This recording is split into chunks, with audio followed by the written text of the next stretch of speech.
This episode from the life of Sherlock Holmes will be transmitted to our men and women overseas by shortwave and through the worldwide facilities of the Armed Forces Radio Service. Petri Wine brings you Basil Rathbone and Nigel Bruce in the new adventures of Sherlock Holmes.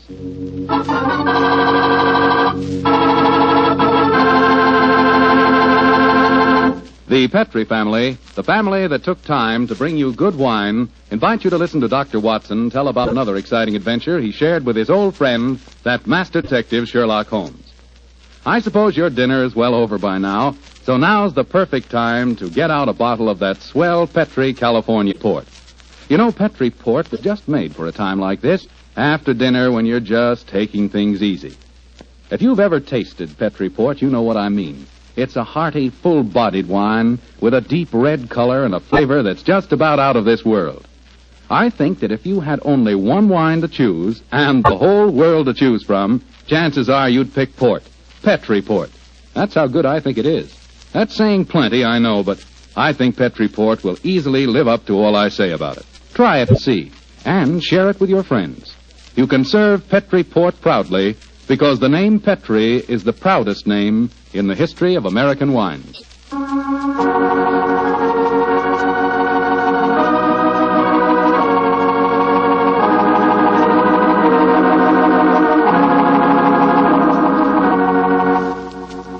And now let's visit our old friend, Dr. Watson. I'm out here on the patio, Mr. Foreman. Come on out and join me. Admiring the sunset, eh, Doctor? Yes, my boy. It's a particularly beautiful one. Where are the puppies this evening? Asleep on a favorite tweed coat of mine that's just come back from the cleaners.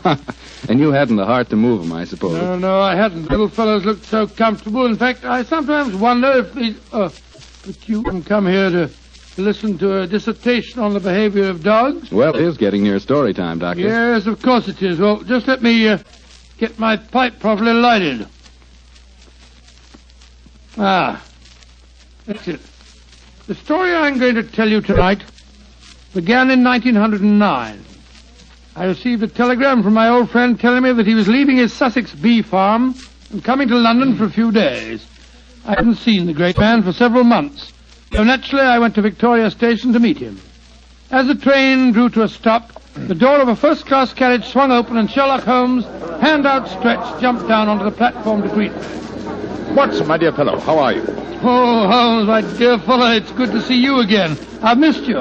And are you, old chap? Carry a bag, sir? Yes, Porter, and get us a hansom cab, will you? Right, you all Governor. I wish I'd got a spare room for you. Don't worry, Watson. I shall be very comfortable at the Diogenes Club. By the way, I trust you're free this evening. Yes, naturally. What are your plans? I thought we'd go to the theatre. The theatre? Oh, what play do you want to see? Well, I thought we'd go to the Savoy Theatre and see the Sherlock Holmes play. I hear it's enormously successful. Yes, I know it is, but I've avoided it. I'm told that Sir Claude Horton takes great liberties with your character, and as for the actor portraying me, my friends tell me it's a travesty. He makes me nothing but a bumbling old fool. Therefore, a visit to the play might be a salutary experience for both of us. In any case, my trip to London is a response to an urgent telegram from Sir Claude himself. Seems to need my help rather badly. Oh, what's his trouble? Well, he wasn't specific in his telegram. He suggested, however, that we attend tonight's performance and discuss the matter with him afterwards. I see. Well, I suppose if you can sit through it, I can. Of course you can, old fellow. In any case, you yourself are partly responsible for the play's existence. How do you mean, huh? Those sensational stories you wrote of my modest problems, I should have seen where they would eventually lead to. In time, no doubt, we shall be portrayed on the cinematograph as well. Nonsense, Holmes. That newfangled thing's only a toy. I think not, Watson. We're on the edge of a strange new mechanical world. In fact, I begin to feel a certain concern about the rumored developments in wireless telegraphy. But enough of these predictions. Here comes our porter with a cab. We'll tell the driver to take us straight to the Savoy Theatre.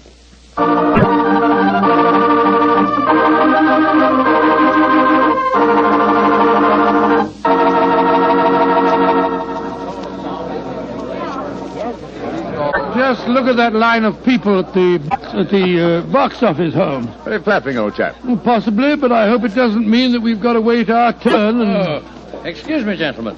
You're Mr. Sherlock Holmes and Dr. Watson, aren't you? Yes. I thought I couldn't be mistaken. My name is Frank Ferris. How do you do, Mr. Ferris? I'm glad to meet you. Sir Claude has a box reserved for you. He asked me to see that you are quite comfortable. Very considerate of him. Will you follow me, please? Thank you. Neither of you has seen the play before, I understand. No, Mr. Ferris, we haven't. I imagine it'll be a strange experience seeing yourselves portrayed on the stage. By the way, I'm playing the part of an old friend of yours, Professor Moriarty. Oh, indeed. I'm looking forward to a very entertaining evening. I presume that you escape our clutches, as usual? Yes, I do, Mr. Holmes. And I've done it nightly now for 137 performances. A record that I'm sure Professor Moriarty himself would envy.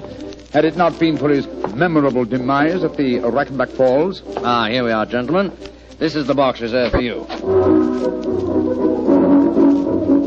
And now, if you'll excuse me, I'll go back to my dressing room. Oh, I nearly forgot, Mr. Holmes. Sir Claude asked me to give you this note. Thank you. No, not at all. Well, I'll see you later.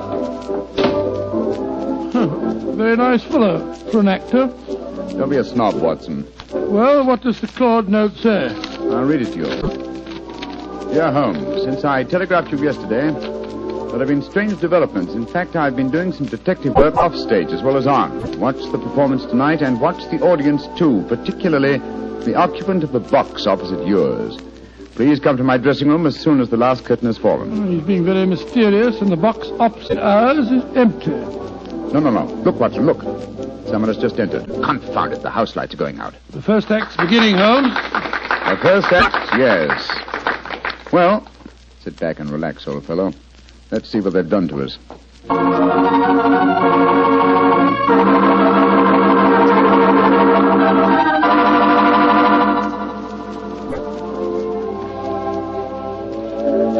Well, what did you think of the first act, Holmes? Huh? Oh, the first act, yes. I was, examining the occupant of the box opposite ours. An attractive young lady, alone and unusually preoccupied in her program.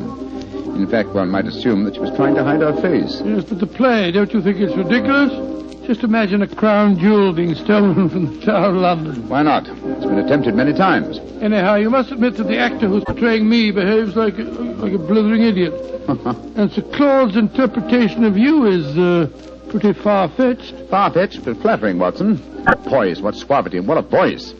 I find myself thoroughly entertained. You're a strange chap, Holmes. No accounting for your tastes. Look, Watson, look. The back of the box over there. Good Lord, I could have sworn a man dodged behind the curtains. I don't think the girl saw him, though. Looked like a foreigner. I think as the young lady's alone, we'll take the liberty of joining her. Oh, dash it, there go the lights again. The second act starting now. And sit down, old fellow. We don't want to attract attention. We'll join her during the next intermission. Who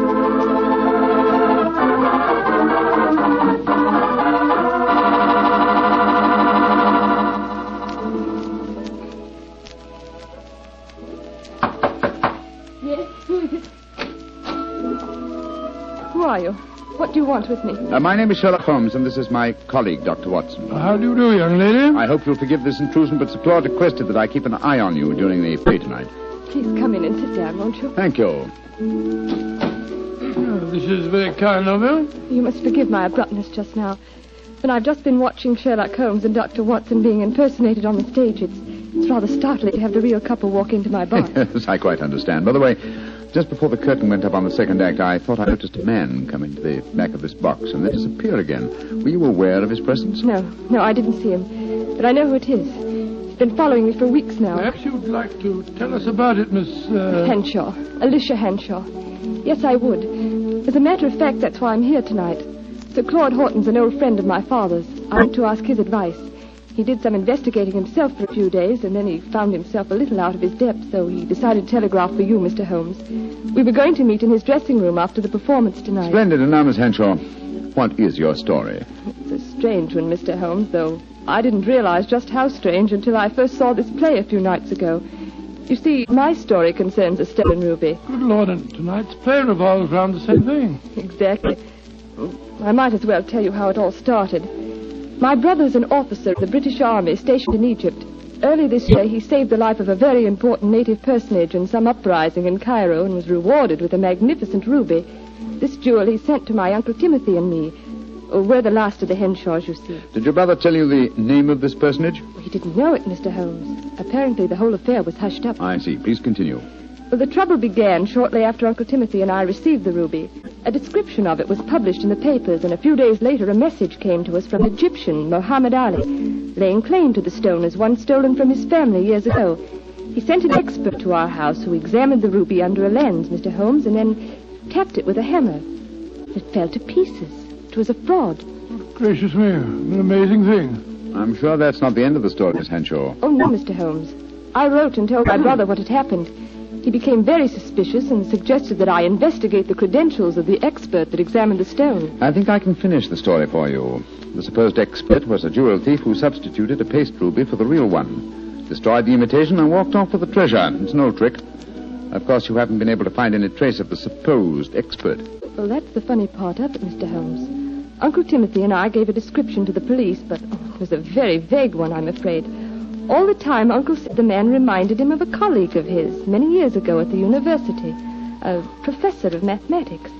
He couldn't think of his name, but when we first saw the play a few nights ago, he was reminded of it.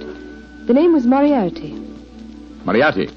But Moriarty's dead. Miss Henshaw, you say you have been shadowed for some weeks. Yes, an Egyptian. They've stolen the ruby, Mr. Holmes. Why don't they leave me alone? That, Miss Henshaw, represents a very fascinating problem, and one that I shall be most happy to help you solve. Oh, thank you so much, Mr. Oh, Holmes. there go the lights again. The last act. Yes, the last act of this little play, but not, I fear, of Miss Henshaw's problems. Let's meet after the act in Sir Claude's dressing room, shall we?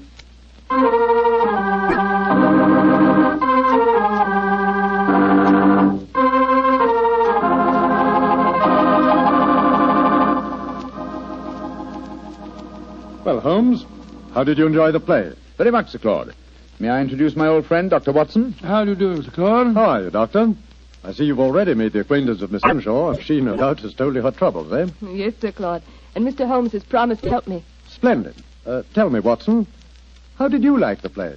It was very interesting, Sir Claude. Not quite accurate, of course. Well, you have to allow us a little dramatic license, you know. What did you think of Rodney, the man who was betraying you, Doctor? Well, since you mention it, I think the fellow needs to study diction. He mumbles so much I couldn't understand a word he said. Oh, come now, old fellow. I think there are times when you're a little hard to understand yourself. Oh, rubbish. Sir Claude, I hope you'll meet us at the Diogenes Club, and then we can go out and have some supper. Excellent idea. I'll join you there after I've taken off my makeup. Splendid. I think I should be going home now, Sir Claude. I gave my address to Mr. Holmes so he knows where to get in touch with me. Very well, Miss Henshaw, and don't worry. I shall give your problem my undivided attention. I'll take you to your cab, my dear. Oh, there's no need to, Sir Claude. Nonsense, I insist. Goodbye. I'll be back in a moment. Right, Miss Henshaw? Good night, good night. Strange business, Holmes. What do you make of it all? Very little as yet, but it's a fascinating problem. Sir Claude really seems to have identified himself with the character of Sherlock Holmes. He gave me the impression that he feels quite capable of solving the case by himself. Oh, hello. Claude hasn't left, has he? Oh, no, Mr. Ferris. He's coming back in a moment. Oh. How'd you like the play, gentlemen? Very much. Your own performance as Moriarty was most convincing. Yes, indeed, sir. Congratulations. A couple of times there, I had a strange feeling that you really were Moriarty. Well, that's very flattering, Doctor. Oh, hello. Well, it sounds as if there's some trouble at the stage door. Hey, excuse me. Come on, Watson. Let's follow him. Right. Hello, it's Sir Claude. He seems upset about something. Yes. What's happened, Sir Claude? Oh, there you are, Holmes. I just seen Miss Henshaw off in her cab when a foreign-looking fellow came out of a doorway and got into another cab. I heard him tell the driver to follow her. I tried to stop him, but he got away. Must be the same man that we saw in our box during the play. Sir Claude, we have her address. I think we'll drive there at once and see that she's arrived safely. We'll join you later at the Diogenes Club.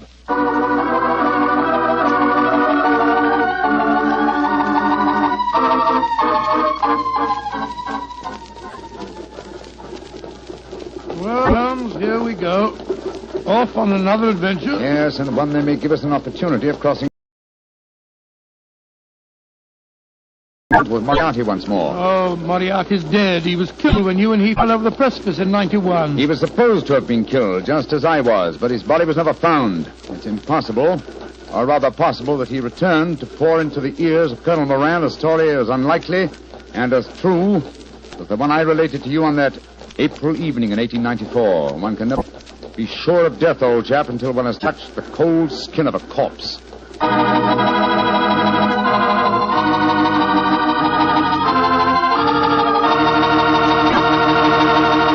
Dr. Watson's story will continue in just a few seconds. Hardly time for me to tell you about a really great Petri wine. Petri California Muscatel. Did you ever walk through a vineyard early in the morning and pick a big, juicy muscat grape right off the vine? If you've ever done that, then you know what to expect when you taste Petri Muscatel. Petri Muscatel is the color of golden sunshine with a flavor to match. Serve Petri Muscatel after dinner some evening, or serve it any time friends drop in. It's a wonderful way to express your hospitality with a wonderful wine, a Petri wine.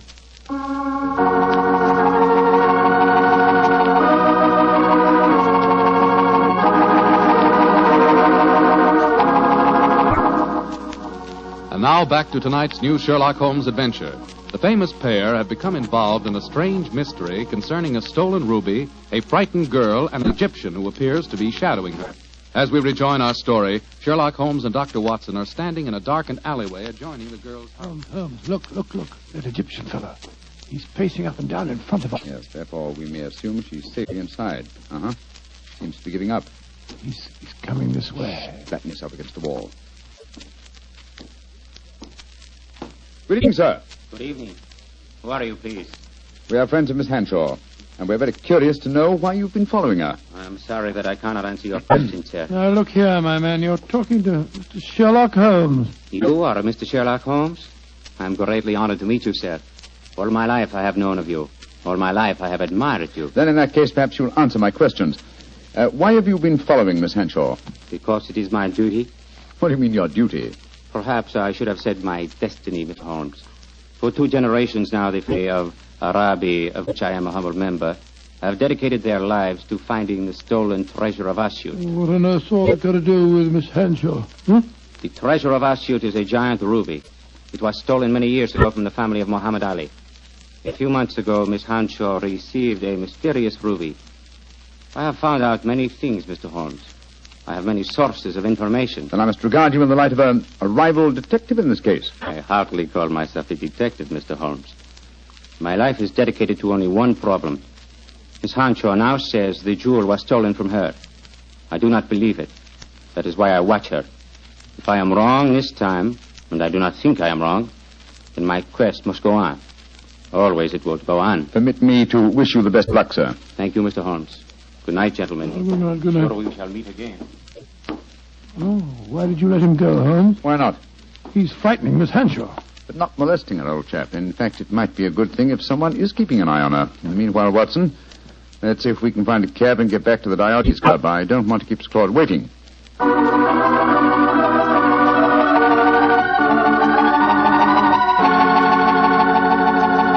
Porter, has Sir Claude Horton arrived yet? Yes, Mr. Holmes. He and another gentleman came in about 5 minutes ago. They went up to the library. The other gentleman has just left. I see. Thank you. This way, Watson.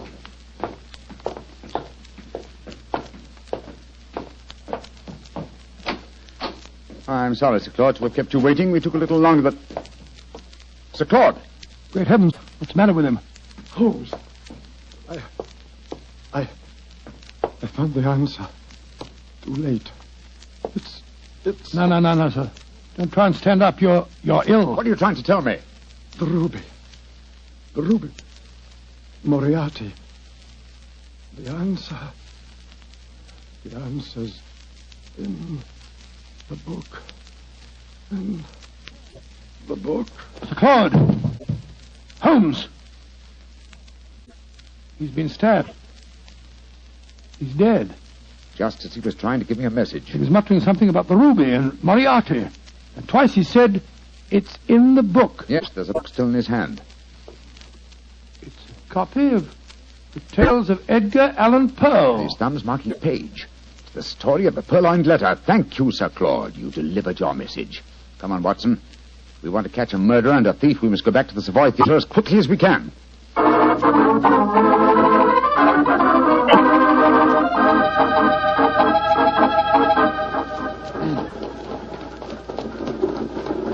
Why do you suppose Sir Claude was murdered? Because I was too curious. Been investigating the problem of the stolen ruby and found out something. Something he promised to tell me at supper, you remember? And so he was killed by a man who came with him to the club tonight. Fortunately, he gave me a clue by indicating Poe's story of the purloined letter. But I still don't see how that helps you. Well, it leads us to the ruby. The premise of Poe's story is that the most obvious hiding place is the safest. Now, what physical object was most prominent on the stage in tonight's play? By Jove. A ruby. Exactly. How better can you hide a stolen ruby than by exhibiting it night after night as a stolen ruby before the eyes of thousands? Well, you mean you expect to find it in the property room backstage? Precisely. That and a murderer. Wait, fellas, Kelly. Come on, Watson. You have your revolver, old chap? Yes, I do. Well, keep it handy. Our visit may not be unexpected. Unlocked. That's good. Come on. Look, Holmes, look. The doorkeeper. He's slumped over his desk. He's been given chloroform. We'll take the liberty of borrowing his lantern. It's an eerie atmosphere about a dark and empty theatre, isn't there, Holmes? Now, where would the stage properties be kept, I wonder? Hold the lantern a little higher, will you, old fellow? Yeah. That's it. Aha, look over there. A large cabinet. It's marked Property Department. And it's unlocked. Oh, this is frighteningly easy. Let's look out for a trap. Now, let's see. Look. There's a ruby lying on that tray. Hold it up under the lantern, Watson. Exactly. It's as I thought. This is no paste stage property. It's a genuine ruby. In the light of this lantern, it's very hard to... Down, Watson, quick! He nearly got us.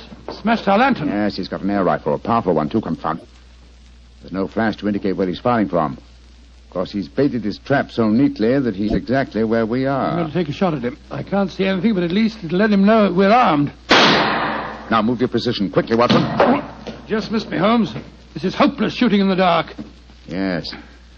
I've got to switch the stage lights on. Keep him occupied, old fellow, will you? While I try to find the light switches. I've got him. But he can still shoot, confound it. Yes, well, I found the light switch. Keep your eyes skinned, Watson. I'm turning it on. There he is, Holmes. Up in that box. Getting away. After him, Watson. You can jump over the footlights into the box.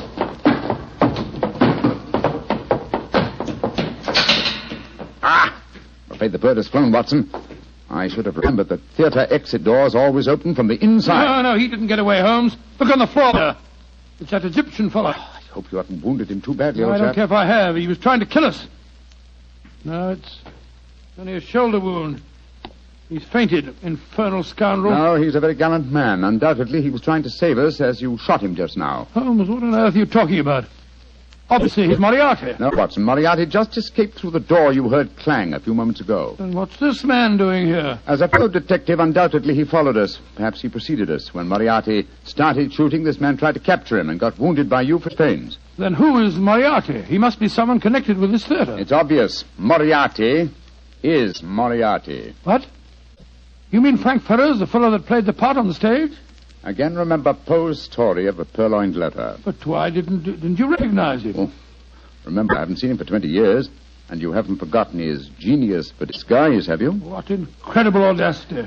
How better could Moriarty conceal himself than by announcing nightly to the theatre-going public that he was Professor Moriarty? Then he killed Sir Claude. Of course he did. Sir Claude must have persuaded Moriarty to go to the club with him. Probably he hoped to expose him in front of me, but Moriarty found out that Sir Claude knew too much. Yes. So he stabbed him. Rushed back here to bait his trap for us. Yes. But how did he know that we'd walk into it? Well, he knew that if Sir Claude had guessed his secret, then I certainly would, and so he was waiting for us. Hello. He's coming too. How are you feeling, my man? The ruby. The ruby. Did you find the ruby? Yes. Here it is, sir. Tell me, is it the ruby of Muhammad Ali? No. It is a fine stone, but it is not the one for which I have searched all my life. So my endless quest must go on and on. He's fainted again. Poor devil. Fine mess I made of this case, Watson. Oh, I don't know. You've recovered the ruby? Yes, look at it, old fellow. Before I turn it over to Miss Henshaw, look at it well. Probably its every facet stands for a bloody deed. It's a beautiful stone. And yet this lovely bauble has cost Sir Claude his life. And that devil Moriarty still goes free. But one day, Watson, and may the day come soon, I shall meet Moriarty again. And when that happens and I finally bring him to justice, then and only then can you write fini to the character of Sherlock Holmes.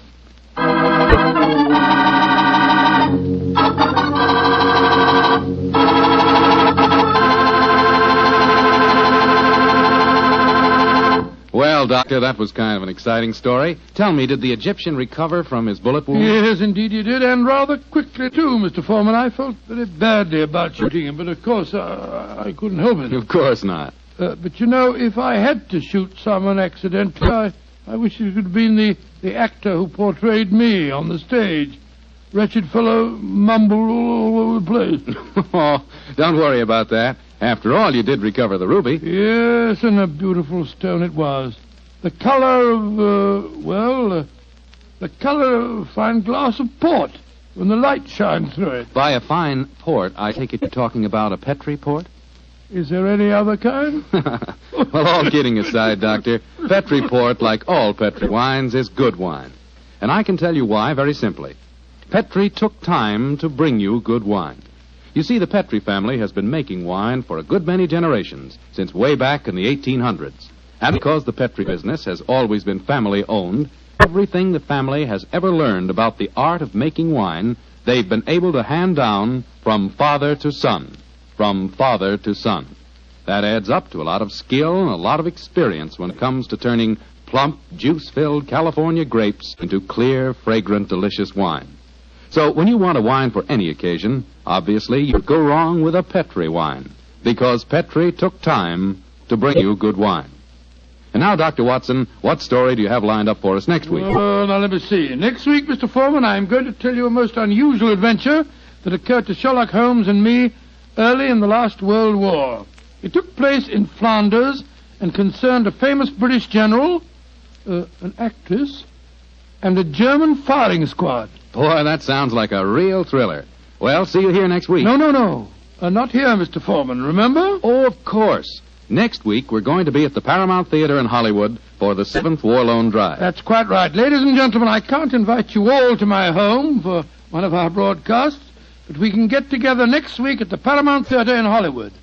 You can get a free ticket for our broadcast by buying a war bond.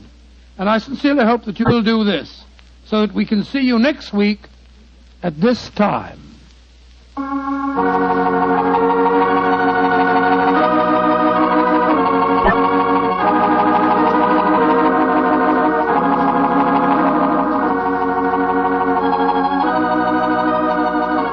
Tonight's Sherlock Holmes adventure is written by Dennis Green and Anthony Boucher and is based on an incident in the Sir Arthur Conan Doyle story, The Adventure of the Second Stain. Mr. Rathbone appears through the courtesy of Metro-Goldwyn-Mayer and Mr. Bruce through the courtesy of Universal Pictures, where they are now starring in the Sherlock Holmes series.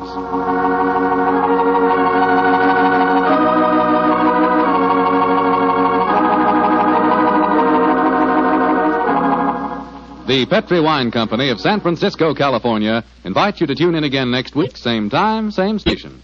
Oh, the Petri family took the time to bring you such good wine. So when you eat and when you cook, remember Petri wine. To make good food taste better, remember...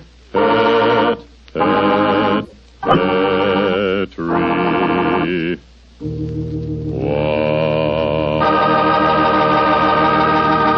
This is Bill Foreman saying goodnight for the Petri family. Sherlock Holmes comes to you from our Hollywood studios. This is the Mutual Broadcasting System.